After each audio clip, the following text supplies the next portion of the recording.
Apa air mengalir? Air mengalir, bukan tai. Air mengalir. Air mengalir itu selalu ke bawah. Jangan mengalir. Kalau mengalir, saudara akan selalu turun ke bawah, gitu loh ya. Jadi kita mau bikin resolusi, ya. Banyak orang yang bikin resolusi, tapi mereka tidak sanggup membuatnya. Siapa yang masih on the track melakukan resolusinya? 1. Wah, lumayan saudara ya.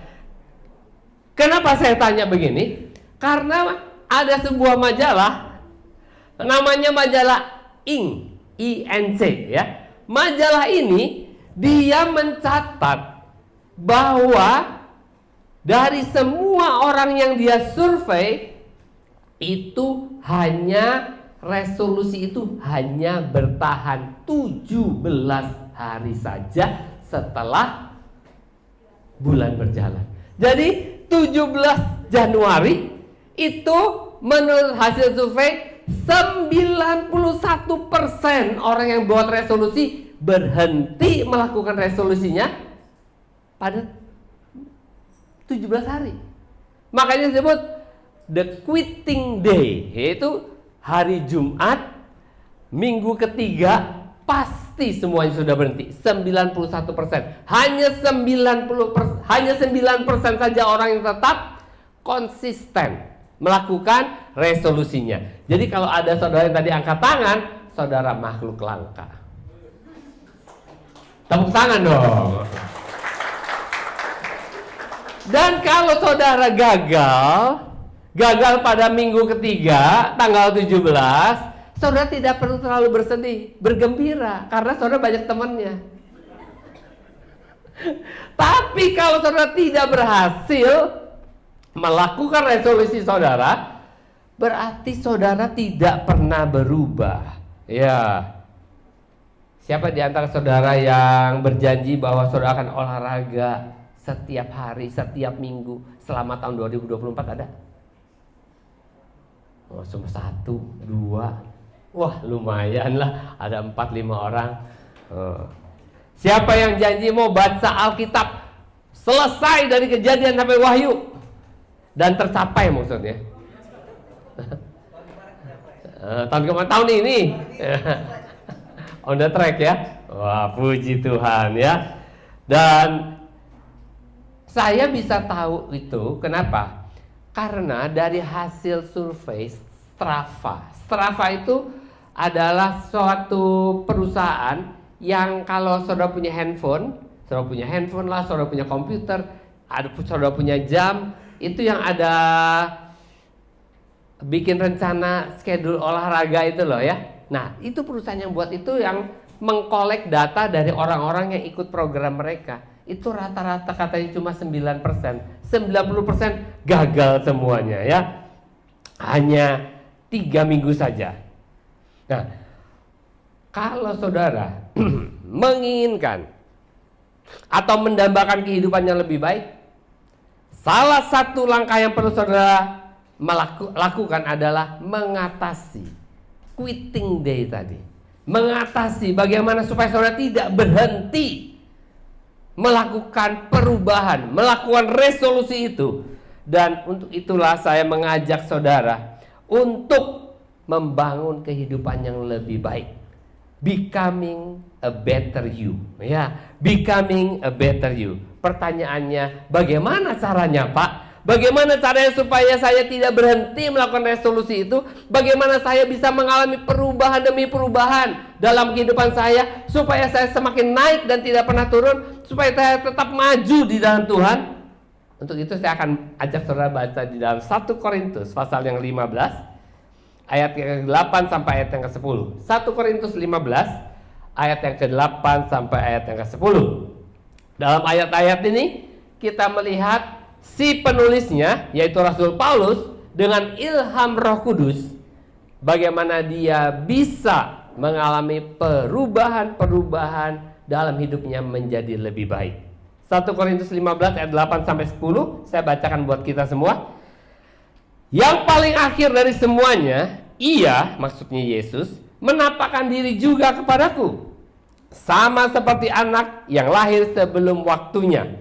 Sebab akulah yang paling hina dari semua rasul, bahkan tidak layak disebut rasul, karena aku telah menganiaya jemaat Allah. Namun karena kasih, karena anugerah Allah, aku adalah sebagaimana aku ada sekarang. Dan anugerah yang diberikan kepadaku tidak sia-sia. Sebaliknya aku telah bekerja lebih keras daripada mereka semua, tetapi bukan aku, melainkan anugerah Allah yang menyertai aku. Ayat-ayat yang baru saja kita baca adalah merupakan bagian dari surat yang ditulis oleh Rasul Paulus ketika dia ada di kota Efesus, ya, di kota pelabuhan di daerah wilayah Turki kalau sekarang ini. Dan pada saat dia ada di sana, di dalam penjara, dia mendapatkan banyak laporan tentang jemaat di Korintus, di mana jemaat di Korintus ada banyak perselisihan antara jemaat, ada banyak masalah keuangan dalam jemaat, ada masalah amoralitas dalam jemaat, dan semua itu menyedihkan hati Paulus. Itulah sebabnya di Efesus itulah dia menulis 2 surat kepada jemaat di Korintus. Jadi 1 Korintus dan 2 Korintus. Dan di dalam kedua surat itu, selain memberikan teguran, dia juga memberikan nasihat dan jalan keluar supaya jemaat bisa survive, maju terus, bertumbuh imannya di dalam Tuhan.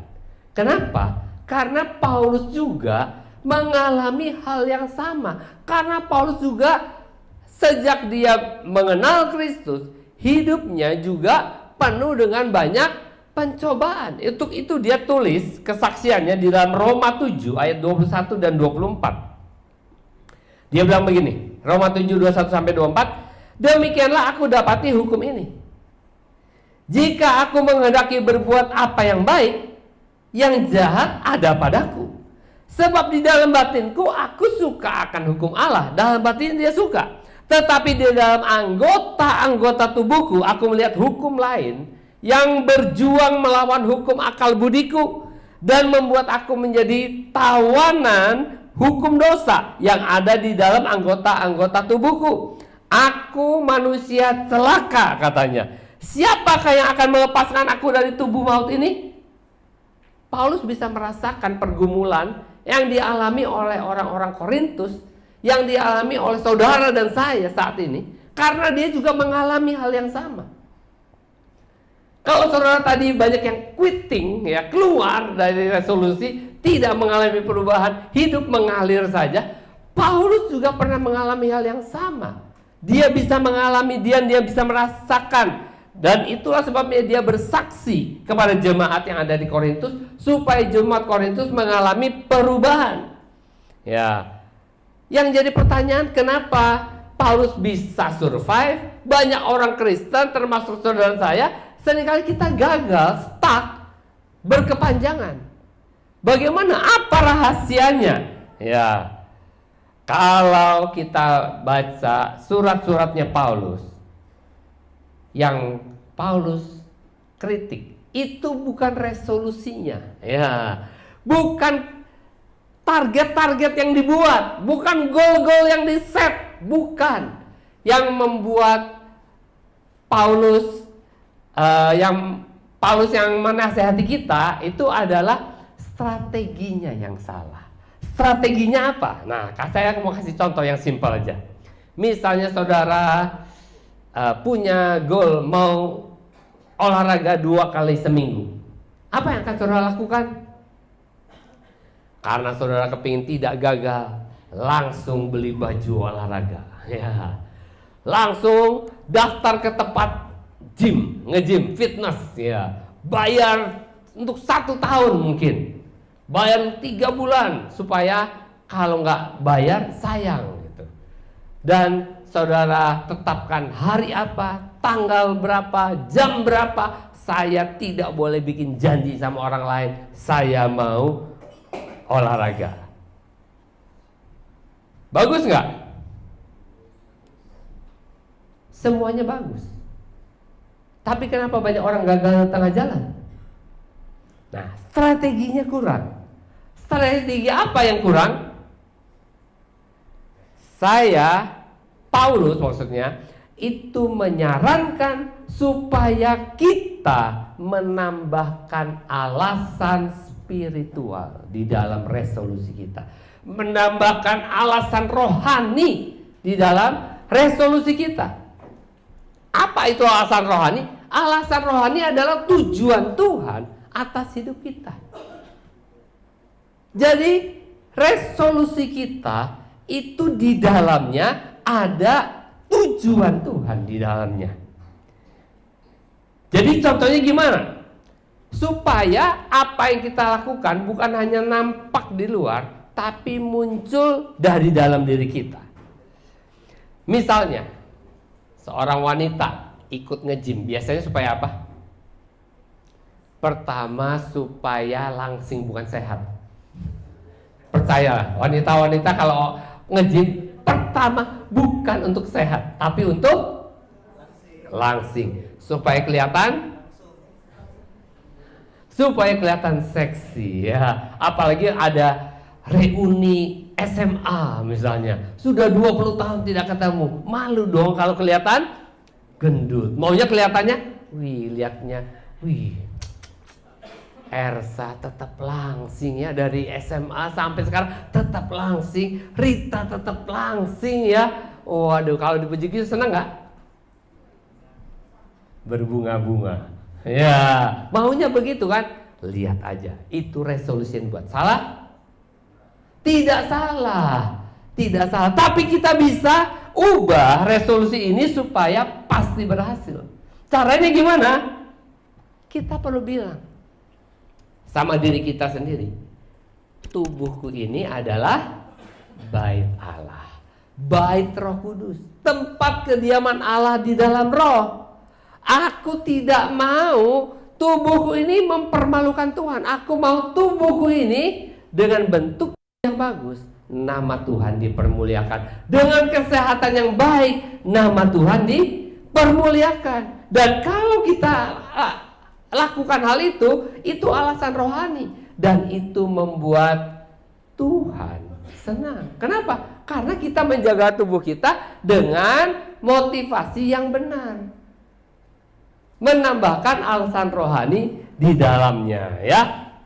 Misalnya, pernah nggak lihat saudara di notifikasi handphone itu ada, kalau saudara bisa lihat di situ, dalam 1 minggu ini berapa jam saudara habiskan waktu untuk mengoperasikan handphone. Dan kalau saudara lihat, saudara akan kaget. Kadang-kadang dalam 1 minggu kita kerjakan 1 minggu 40 jam ya. Kalau kita lihat berapa lama kita pakai handphone kita, kadang-kadang jauh lebih banyak daripada jam kerja kita. Betul. Bisa ada yang 90 jam, 2 kali lipat lebih daripada jam kerja kita. Dan kalau kita lihat itu, kita bilang, oh aduh, nggak bisa nih, nggak bisa diterus-terusin. Aku harus berubah. Aku mau mengurangi jam-jam pakai handphone, mau mengurangi jam-jam TikTok, mau mengurangi jam-jam apa lagi, mau kurangin semuanya. Baik, baik, tapi tidak cukup. Ya, banyaknya gagal lagi. Apa yang harus kita lakukan? Kita harus ingat. Apa tujuan Tuhan menciptakan kita? Apa? Untuk mengasihi Tuhan dengan segenap hati kita, segenap jiwa, segenap akal budi, dan segenap kekuatan kita. Dan yang kedua, untuk mengasihi sesama kita seperti kita mengasihi diri kita sendiri. Nah, kalau kita main handphone, nge-like gambar-gambar, postingan-postingan dari teman-teman kita, apakah itu menunjukkan bahwa kita mengasihi dia? Tidak. Jadi gimana?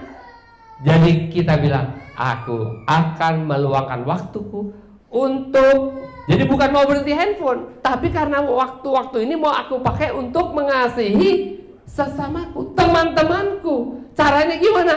Aku akan ambil waktu untuk berdoa untuk mereka. Aku akan ambil waktu untuk bertemu dengan mereka.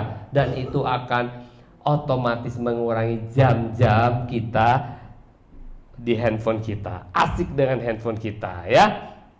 Misalnya lagi, ya, saya ingin lebih bijaksana dalam mengatur keuangan.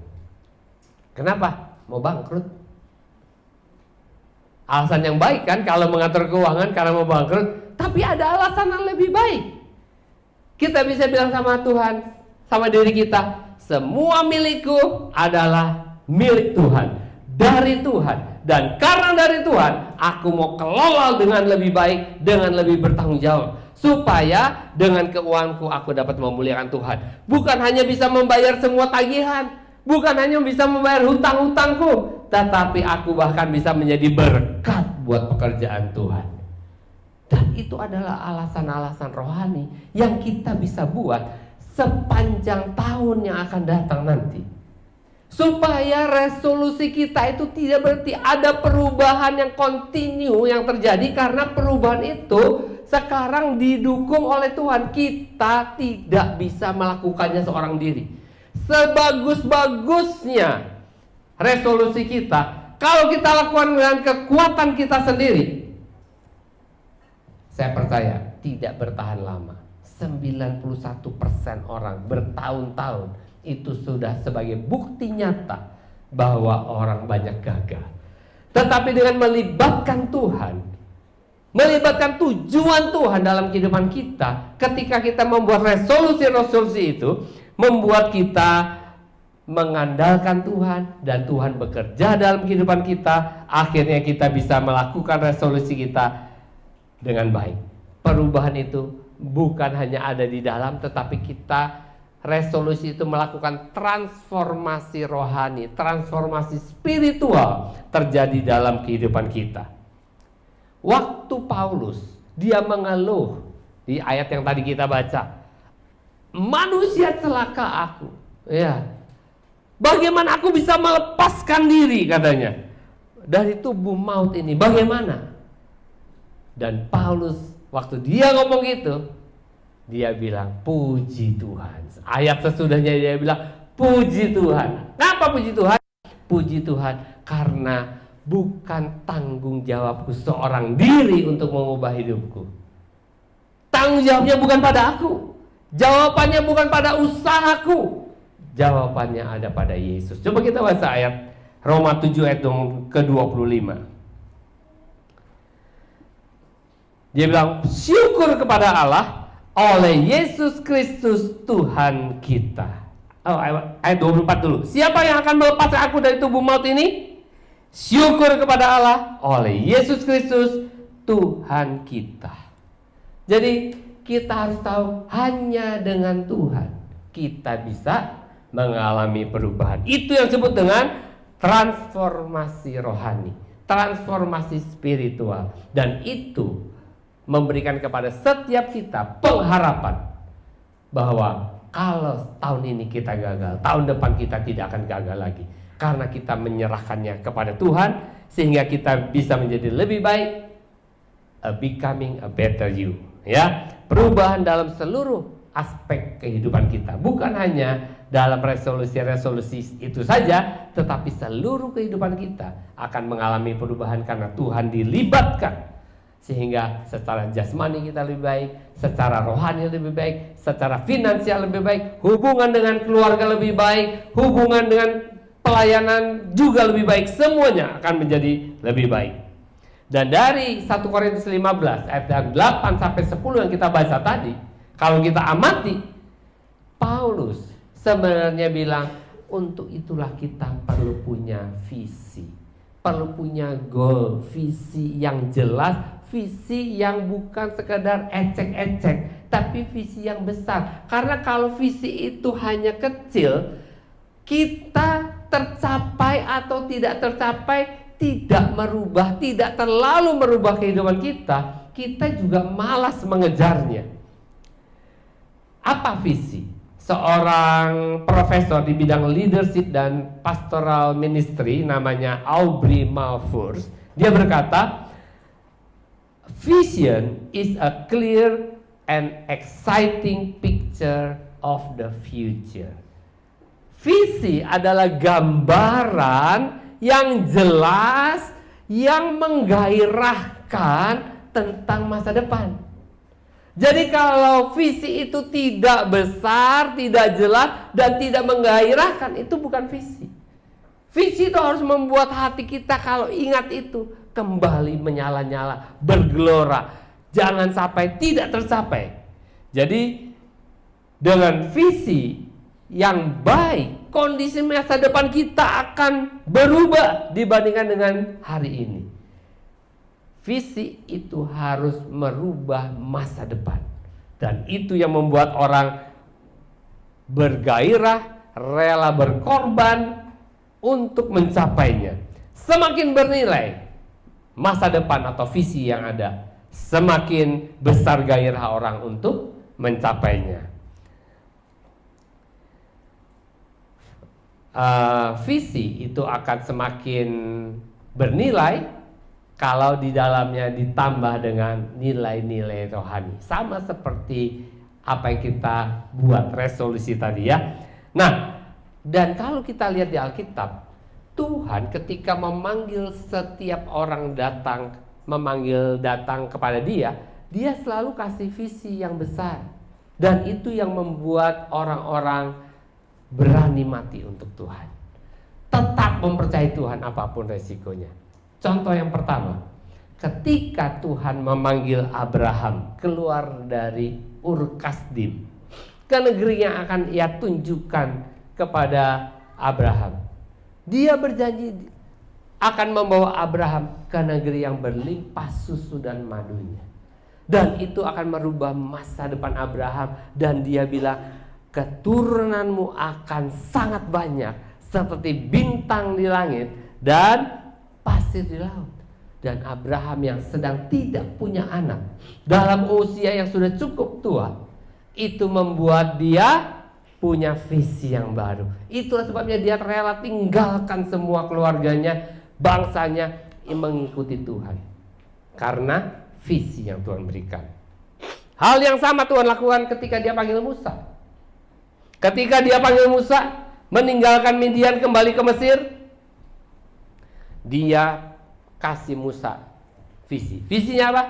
Mengeluarkan semua bangsa Israel keluar dari perbudakan dan membawa seluruh bangsa itu masuk ke tanah perjanjian seperti yang sudah dijanjikan kepada Abraham, nenek moyang mereka.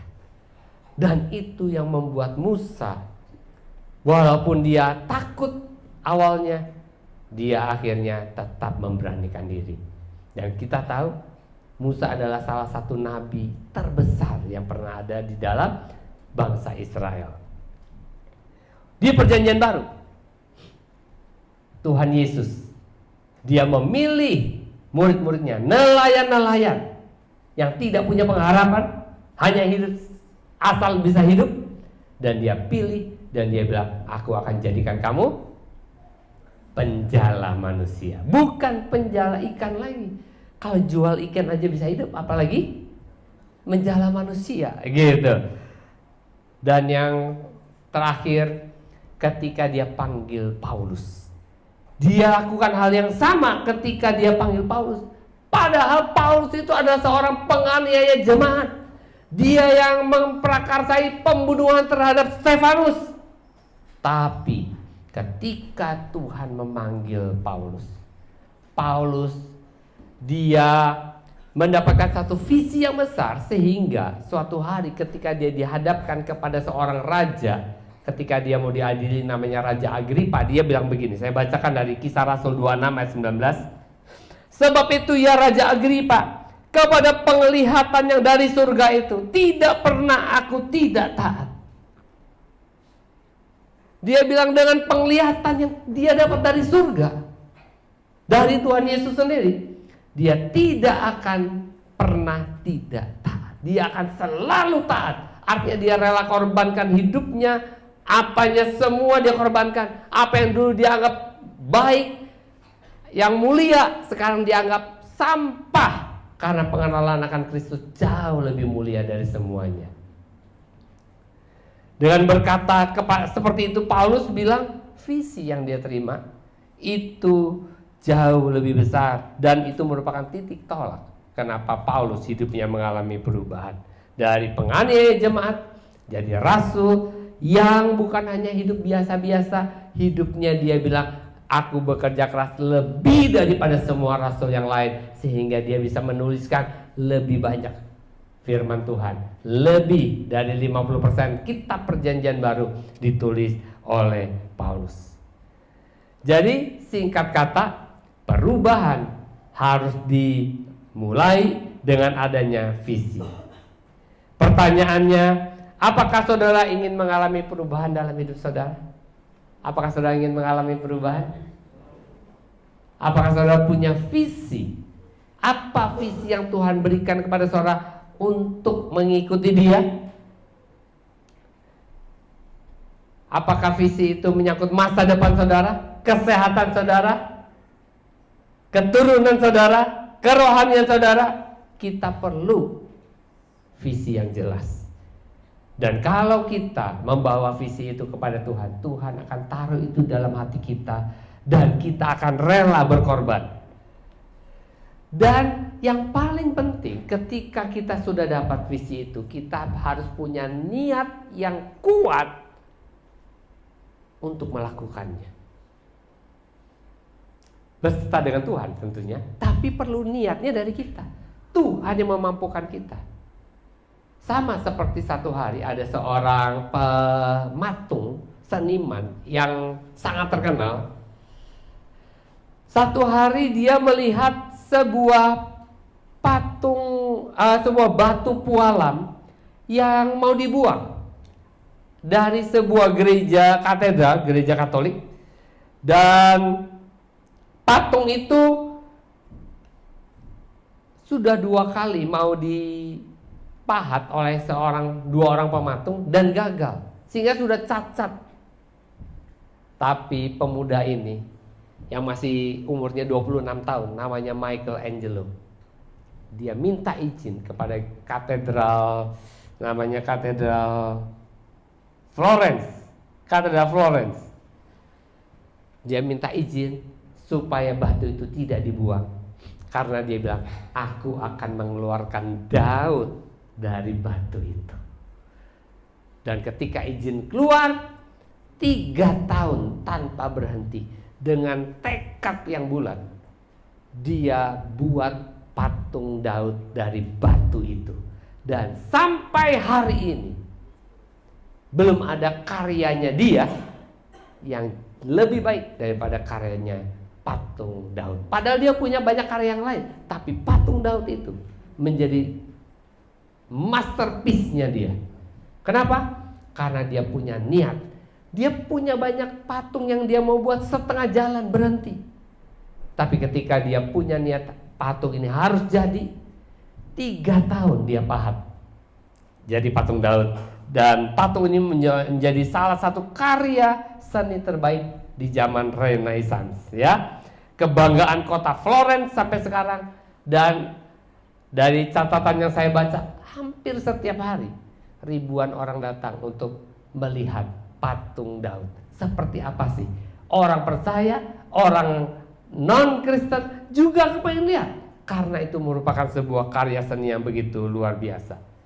Apakah saudara menginginkan kehidupan saudara juga mengalami perubahan seperti itu, menghasilkan sebuah karya, adikarya, masterpiece sebelum saudara kembali kepada Tuhan?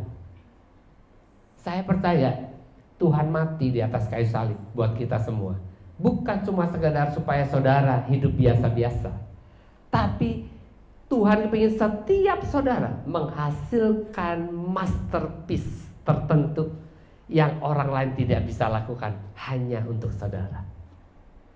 Dan saudara, Tuhan sudah mempersiapkan segala talenta, potensi itu dalam diri saudara, supaya saudara bisa mendapatkannya. Dan niatan itu harus diwujudkan. Gimana caranya? 1 Korintus 15 ayat yang ke-10. Kita baca lagi 1 Korintus 15 ayat yang ke-10.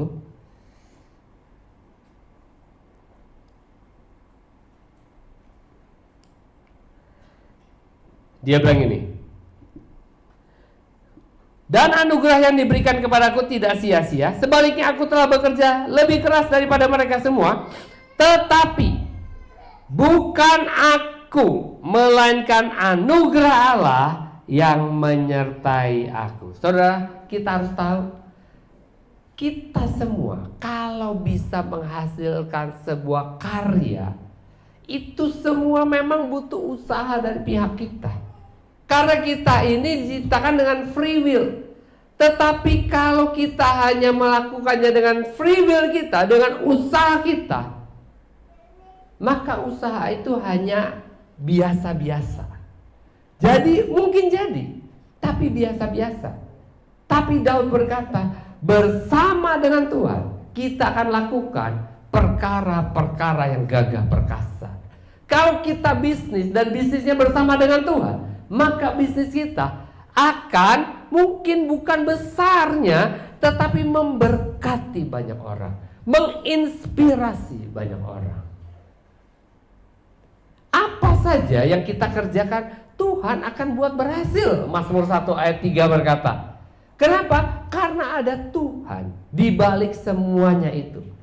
Itu yang disebut dengan kasih karunia, anugerah Tuhan yang membuat apa yang kita rencanakan tidak ada yang gagal.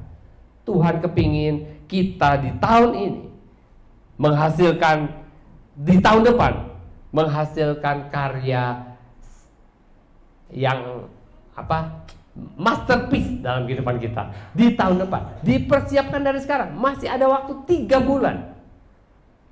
Saudara punya waktu untuk berdoa, saudara punya waktu untuk mendengarkan suara Tuhan. Kemarin saya ngajar DK, saya bilang, kalau orang, ada ayat di Alkitab bilang, pergaulan yang buruk merusak kebiasaan yang baik. Kalau pergaulan yang buruk saja bisa mempengaruhi kita jadi buruk, bagaimana kalau kita bergaul dengan Tuhan?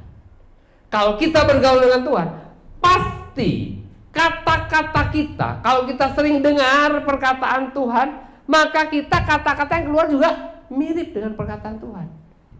Perbuatan-perbuatan kita lakukan sama, mirip seperti perbuatan yang Tuhan lakukan. Dan kalau kita hidup di dalam persekutuan, relasi yang baik dengan Tuhan, meluangkan waktu dengan Tuhan, maka kita akan bisa melakukan kehendak Tuhan dalam kehidupan kita. Dan ketika kehendak Tuhan kita lakukan dalam kehidupan kita, maka hasilnya itu sangat dahsyat dan luar biasa. Bukan biasa-biasa lagi, tapi luar biasa. Paulus, dia bilang begini, aku ini adalah seperti bayi yang belum layak, belum pantas dilahirkan, karena dia anggap dirinya paling hina, paling jahat, karena dia satu-satunya dari rasul-rasul yang lain yang menganiaya dan membunuh banyak orang-orang percaya.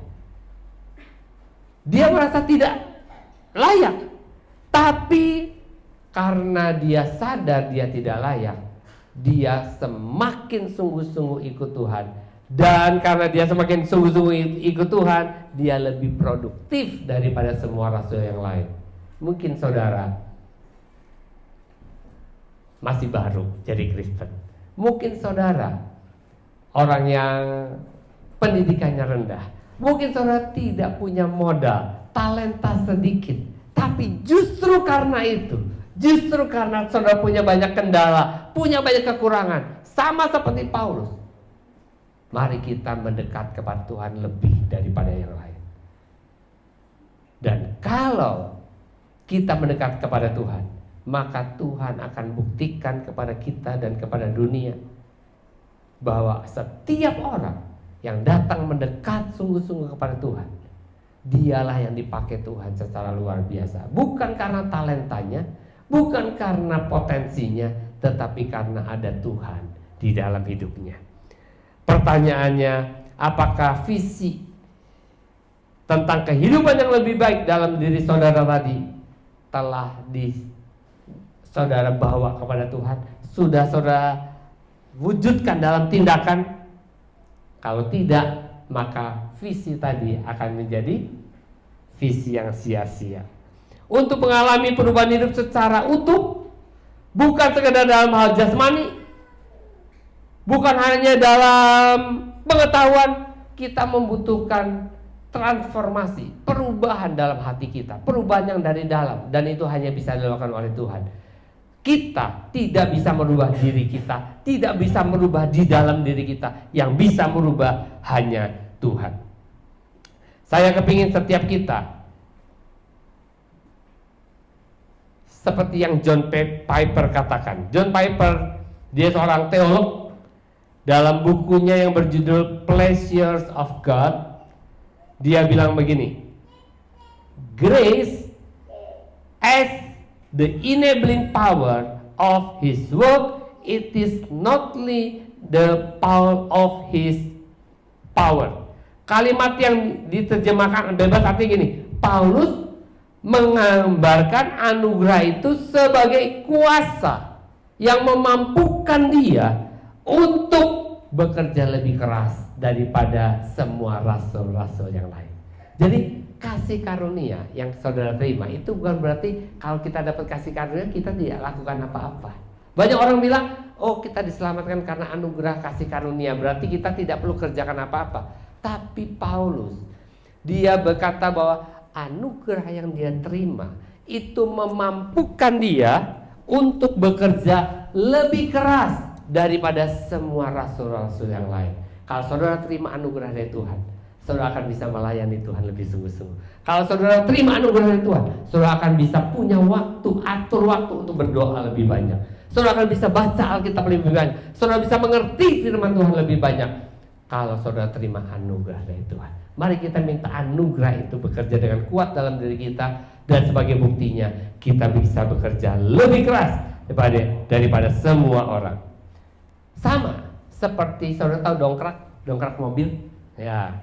Kalau kita ini mobilnya bannya kempes, bagaimana cara kita ganti ban? Tidak ada orang satupun yang ganti ban mobil dengan angkat mobilnya sendiri. Nggak mungkin, walaupun kuat pun dia angkat, gimana gantinya? Satu-satunya cara, dia harus ambil dongkrak, pasang di bawah mobil, di ban yang kempes itu, kita dongkrak. Kita keluarin tenaga, ya sedikit. Tapi dongkrak itu memampukan mobil itu untuk terangkat dan kita bisa ganti bannya. Anugerah itu seperti dongkrak yang memampukan kita dengan tenaga yang kecil menghasilkan karya yang besar. Saya rindu kita semua menjadi orang-orang yang lebih baik karena kita mengandalkan Tuhan di dalam kehidupan kita. Amin. Mari kita datang kepada Tuhan.